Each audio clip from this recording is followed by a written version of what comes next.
And now, last presentation of this evening from Mr. Lorenzo Matacena, the owner of Caronte Tourist Shipping Company.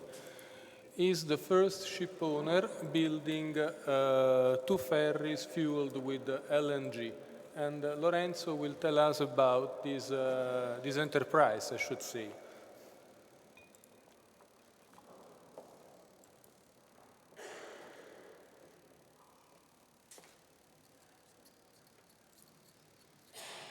First of all, thank you very much to the 42 people that has been patient enough to wait until the end of the works. It works this way, I guess. Yes. I started with this slide. I promise you, first of all, that I will not steal more than 10 minutes off of your time. Many of the conferences that I have been attending during the last 4 years started with this slide. We obviously speak about LNG. I wanted to start my presentation with this. In Italian, it's a dilemma. The dilemma is solved. So we have a ship, which means that Caronte Tourist, which is the company that is running its ferries in the Strait of Messina, is about to order 2 ships that are running on, that can be running on LNG. We will most probably install dual fuel engines. Those ships, they will be, the cost of those 2 ships will be more or less 70 millions.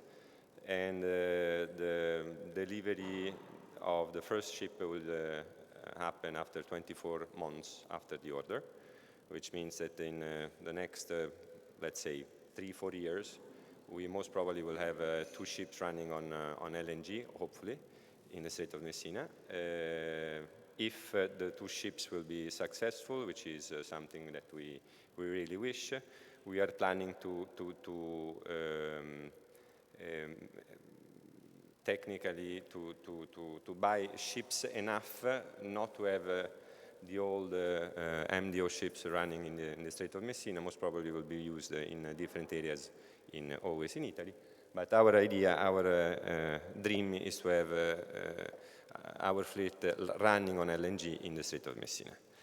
The immediate effect of 2 ships running on LNG in the Strait of Messina is that we will be saving about 8,000 tons of CO2 per year, which is the equivalent to planting 800,000 trees in the same area. At the moment, the use of LNG in Italy, on the Italian market, is a dream, even if we have been ordering these 2 ships. And I will be explaining why in the next minutes. They asked me for a title for this little speech, and I chose LNG, a systematic solution. It means that LNG can be implemented as a fuel on a ship only if there is a system behind it that allows the ship owners in general, but not only ship owners, to use this technology, at least not spending more money than they would be spending if they would be using MDO.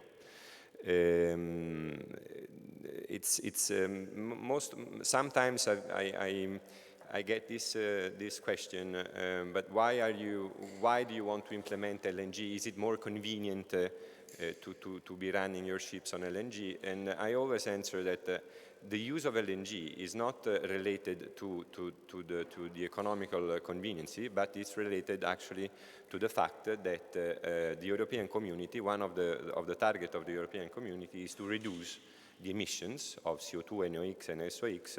So the point here is that LNG is a solution. It's not probably the best solution economically, but it's the best solution we have at the moment for some users. I will clarify this very shortly. So the main object or the main goal of implementing such a technology is to reduce the emissions is not to reduce costs. Of course, since I work in a private company, and the goal of a private company is to produce money and profit, generally speaking, the technology that we will be adopting, us as a company and I hope as a system, has to be not more expensive than the one you are using. It means that at the moment we're burning MDO on ships. If we will be if LNG will be an alternative in the future, that will depend on the cost of this technology. So, because it's impossible to go to an entrepreneur and ask him to raise up his costs just because it's more environmentally friendly, or I would say even more. At the moment, what the authorities are asking us is to implement a technology that is not more expensive than the previous one, but it's not only more expensive, but we don't know how much more expensive it will be. So you cannot even run a calculation on how expensive this technology will be in the future.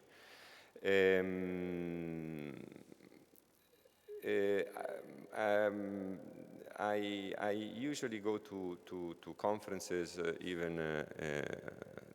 I mean abroad in the other countries in Europe, and I always I lately have found out that if you speak about LNG in other countries, the speech or the discussion is usually not addressed to ship owners, but is usually addressed to companies that are running trucks. And this is due to a major reason, which is that ship owners, they burn about 440,000 tons of MDO per year, while truckers, they burn about 28 million tons of MDO per year. So clearly the attention of the European community and the attention of governments, not in Italy but abroad, is focused on those players.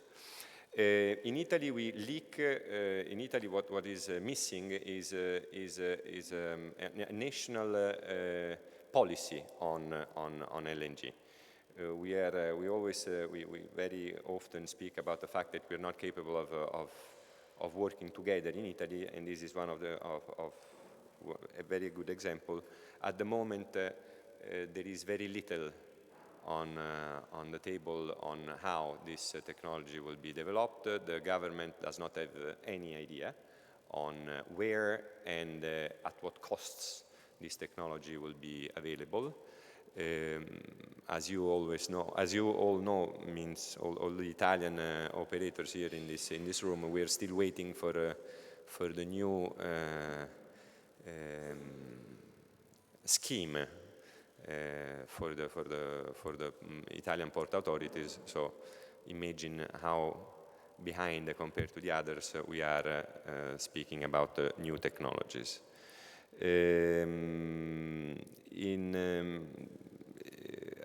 Apart from the Norwegian solution, which is not, I would say, paradigmatic, it means that we cannot take an example as from their experience.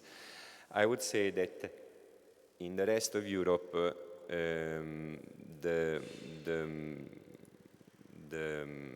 attention on this technology has been addressed, as I said before, to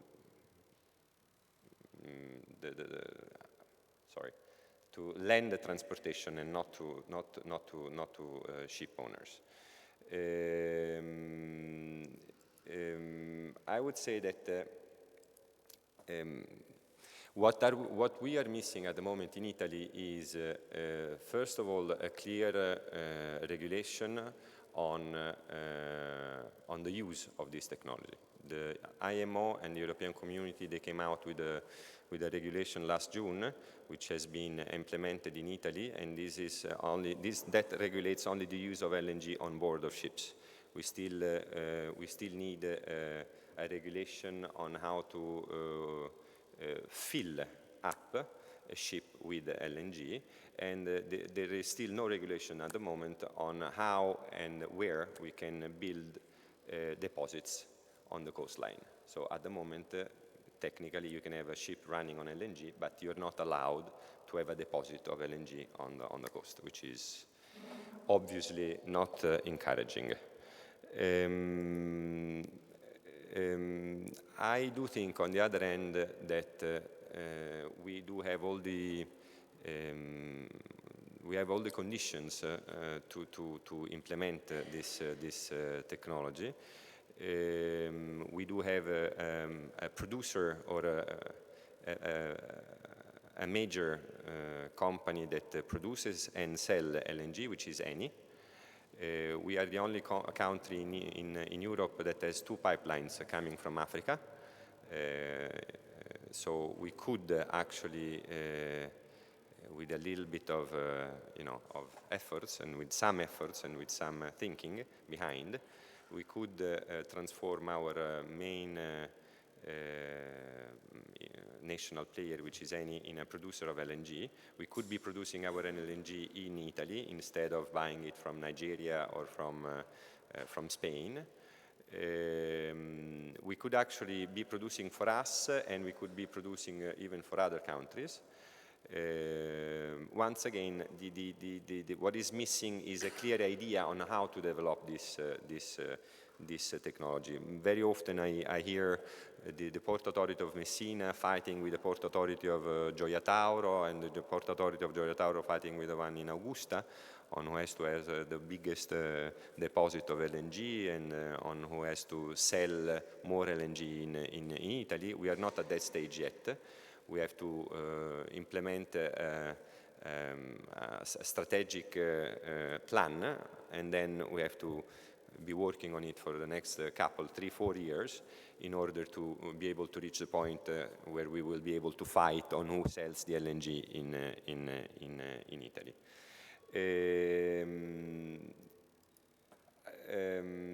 I remember that the European Community has put aside 28.5 billion euros to implement this technology in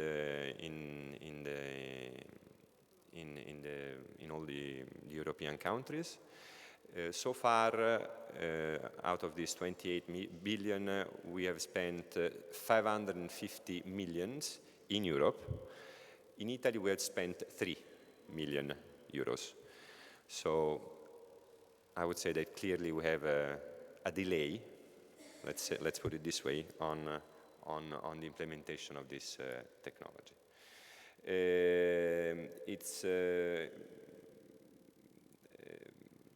Since LNG, I propose LNG as a systemic solution, I always like to remember that LNG does not only solve the problem of emissions, but does even solve other kind of problems. For example, it could be in some areas, it could be a very good way to implement the cold ironing, which is something that will never be implemented in Italy, since we all know that it comes from other countries that are running with different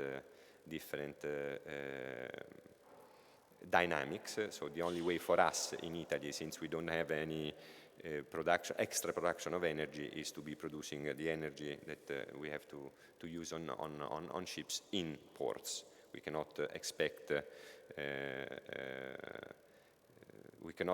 to get it from anywhere else. So at the moment we miss a legislation on the coastal deposits. We miss a legislation on how to bunker our ships.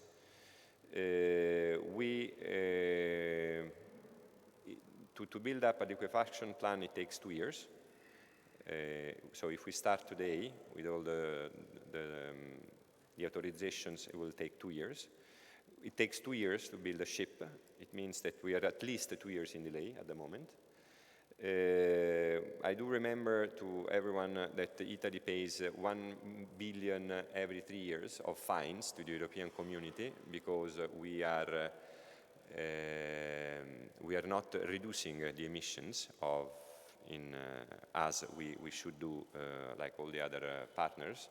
So this could be, an idea could be to use part of the money that goes into fines to encourage ship owners, not only ship owners, to change their engines and their ships and to implement this kind of technology. The last thing that I would like to say, because sometimes there is a little bit of sometimes we, as ship owners, we are accused not to have a clear policy on LNG, on scrubbers.